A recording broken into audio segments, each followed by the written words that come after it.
नवलगढ़ के प्रसिद्ध स्वतंत्रता सेनानी, सामाजिक न्याय के पुरोधा और लौह पुरुष के रूप में विख्यात स्वर्गीय केशरदेव मिंतर जी की 47वीं पुण्यतिथि रविवार को श्रद्धापूर्वक मनाई गई। इस अवसर पर सर्वप्रथम अतिथियों ने मिंतर जी की प्रतिमा पर माल्यार्पण कर उन्हें श्रद्धा सुमन अर्पित किए।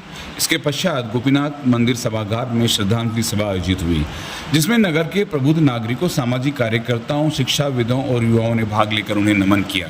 कार्यक्रम के मुख्य अतिथि थे जिला शिक्षा अधिकारी कमलेश तेतरवाल, अध्यक्षता शिक्षाविद रामनिवास शास्त्री ने की।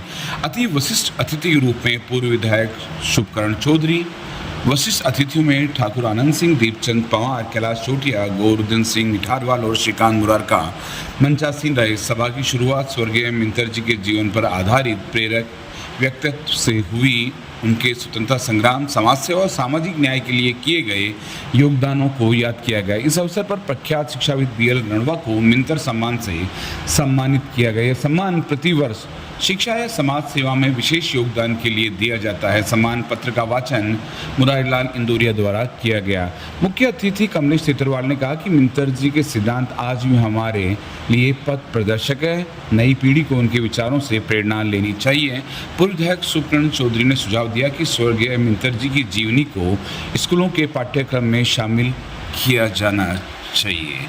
उस जमाने में एक ब्राह्मण परिवार में जन्म लेके जिनका मुख्य काम था शास्त्रों का अध्ययन और अपने वचनों से ज्ञान देना, और उस परिवार से एक क्रांतिकारी युवा गांव के लिए निकल गया। कन्हैयाराम जी, रामदेव जी जैसे लोगों का जो गांव में संघर्ष कर रहे थे ढाणियों में, उनका साथ दिया। सरदार लाल सिंह जी की पार्टी में रहे। तो इसके लिए इससे ज़्यादा परिचय की आवश्यकता नहीं है कि उन लोगों ने क्या किया था। जो आज 47 साल बाद भी लगातार एक महापुरुष को याद करने के लिए एकत्रित हुए हैं। मैं आप समस्त महानुभावों का हार्दिक अभिनंदन करता हूँ, आपको प्रणाम करता हूँ, आपको नमन करता हूँ।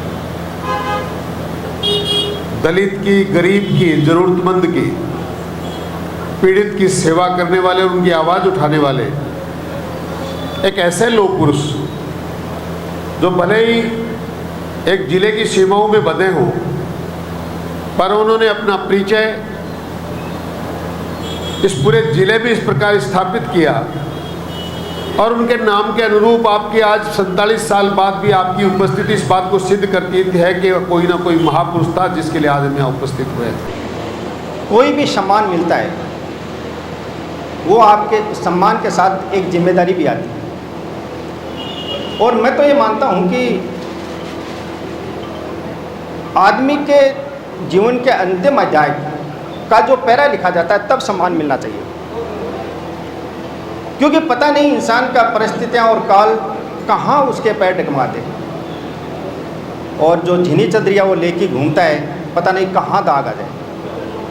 इसलिए सम्मान हमेशा अंत समय में मिलना चाहिए, ताकि आदमी को मौका नहीं मिले गलत रास्ते पर जाने। लेकिन मैं आपको विश्वास दिलवाता हूँ कि जब मुझे सत्य और असत्य में से एक को चुनना पड़े, जब मुझे कर्तव्य और भावना में से किसी एक को चुनना पड़ेगा, तो ये सामान मुझे हमेशा सचेत करता रहेगा।